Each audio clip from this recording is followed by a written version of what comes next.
Alrighty. This is going to be the second half or so of a short story that I call Northward. And I suppose you should just know it's written in the form of a letter. And it's from the guy who's writing the letter is sort of become a bit of a hermit. He didn't do it intentionally. It's just sort of happened. And he's a pretty older guy. And he's writing to another older guy, an old friend he hadn't seen in many years. I've been looking hard at this one tree trunk each morning when everything's gray and the fish are still sleeping. I've been looking at the long, sharp feathers of frost growing from the bark, the way 2 or 3 or 4 feathers grow together. Today, at the end of the point, I saw some broken twigs where moose browsed and are maybe browsing again right now, though I doubt any animal would choose, if it had a choice, to be out in this night's awful wind, hungry or not. What's the point of all this noticing and looking? I couldn't tell you. It happens, though, whether for something or not. You see one thing, and then another, and then another, and then you stand there staring, and it's hard to turn it off. Not that I'd wish to. A lot of things are hard these days, and maybe they always have been. Bricks are hard, ice is hard, the moose themselves must be harder than shit. It's hard to believe all these years have passed, and hard to believe the buds will burst again a few months from now. And by a few, I mean 7, and that's me being generous. Still, I read my old journals, and I know what happens. Phenology, they call it, studying the seasons, the comings and goings, the deaths and births and slow, sad circle of it all. My journals show it, or they tell it, and though I don't mean much by it, it seems I'm a journal myself nowadays. I've lived these changes and they've left their marks on my mind and across my hands. They've tracked blood across my goddamn snowy white soul like another deer hit wrong, looking for a place to die. Though of course that's just the beer talking, and it's gibberish, so don't mind it. Spring does green the trees though. Greens the trees first, then the water's edge, then the water itself. Snow melts and the green grows. Of course, the nights now are long and getting longer, and I don't have to tell you it's a hard green we're waiting on, and not one that each man will see each coming year. But like I say, my hands are journal enough. They tell the story. Folks like us are bound to survive whether we care to or not. I've been reading some, not much but a little, and in another couple weeks when I feel as though I've done what I can and the rest is up to fate and weather, I intend to read some more. That's where I got that phenology, from a book I've been sitting with here and there, between fishing and trapping and chopping, and a few runs back to town to get supplies and beer and whatever else it seems will keep the boat steady through the winter months, if you know what I mean. You always read a bunch, and I wonder if you still do. I'd like to think you do, and I'd like to thank you for all the books.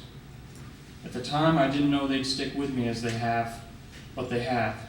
And it's been some help here and there along the way.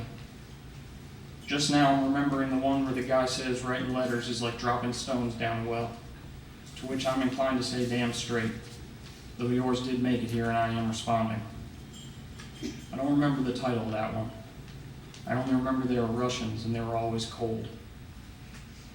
The reading makes me think of you, but not just the reading. Out in the canoe, waiting there as one must, the mind wanders in ways you can't predict and wouldn't want to if you could.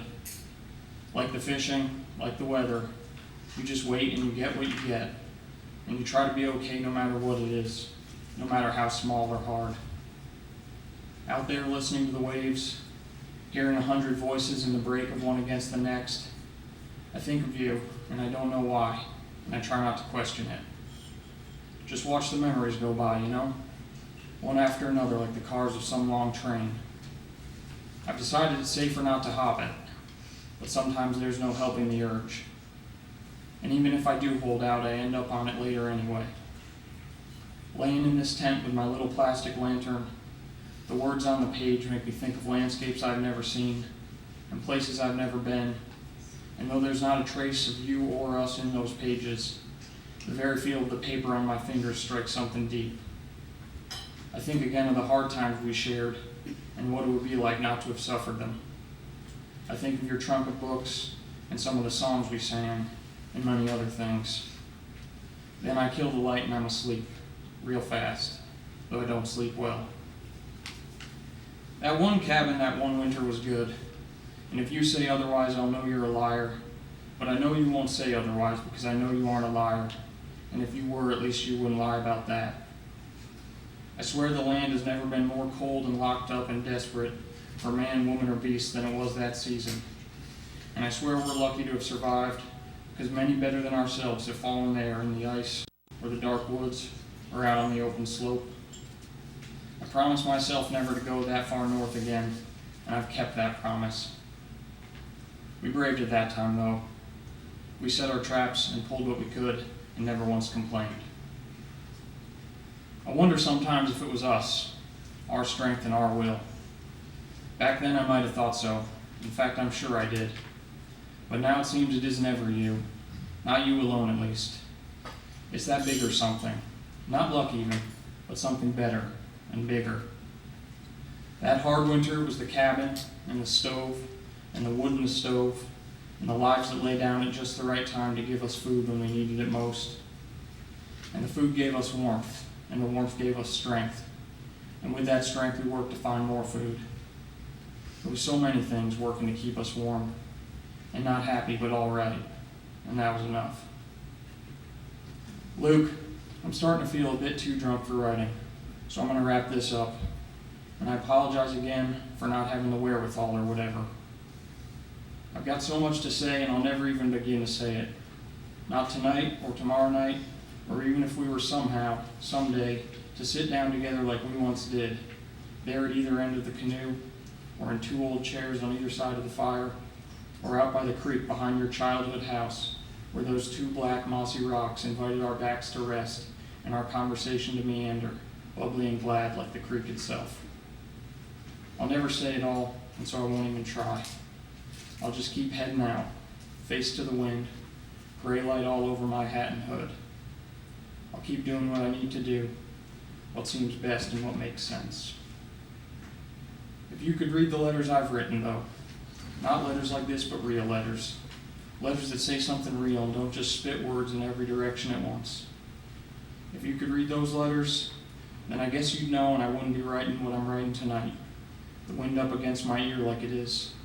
The tent flapping crazy as if the world were soon to end. But those letters are out in the canoe, out on the lake and the river and at the heart of the marsh and the tip of the point. Out in my head when the light gets so sad and gold that it blasts all my thoughts to kingdom come. And they're on the end of the line when it goes taut and you pull like hell. They're there too if they're anywhere. Those letters never get written and they never could and they never will. I've written them, but not on paper. That's all I'm saying. Lost like so many fish, I guess. That said, hear this at least. For should the wind beat this goddamn letter against the sky until the ink rains off the page, I do intend for a couple of words to take hold of something and make some small bit of sense. Tomorrow I'm going to head out earlier than before. And when the sun comes around to warm me in this stretch of earth, I'll know the buds are greening somewhere, and somewhere the days are growing longer, and somewhere the girls are dancing to music you and I have never heard and probably never will. God damn them all, and bless their hearts. Tomorrow I'll look deep into that same old bark of that same old tree, where the frost seems to grow more elaborate than it should, longer and more fantastic than it should. And though I'll be aching to know, I won't ask why or how or where or when. The sun will hit the pines and the lake will kick spray. I'll put my hand down to touch the head of a dog that isn't there. I'll keep moving after taking my rest, catching my breath. I'll get the gunnels in hand and push off hard, for there's always one more day on the open water, no matter how the ice gains on us, no matter how the winter grows, no matter how lonely, how savage, no matter how cold. Warmest regards during this cold season, Luke. I'm not sure if it's the storm or beers or what, but tonight I'm feeling okay about dropping these pebbles down this well. And for once I'm not afraid to say it outright, though it may rock the boat or tip it or sink it for good. I miss you, Luke. Keep your hood up. Keep your nose up. There's something out there and it's got our name on it, and it won't take no for an answer. The wind's blowing from the north, and that's the way we're heading. So keep it to the wind, my friend, and I'll do the same. And I'll pray we both rest well at night, no matter what comes of these storms, and no matter what dreams we do or do not have. I'll do that right now. Pray for you, your friend, Jay.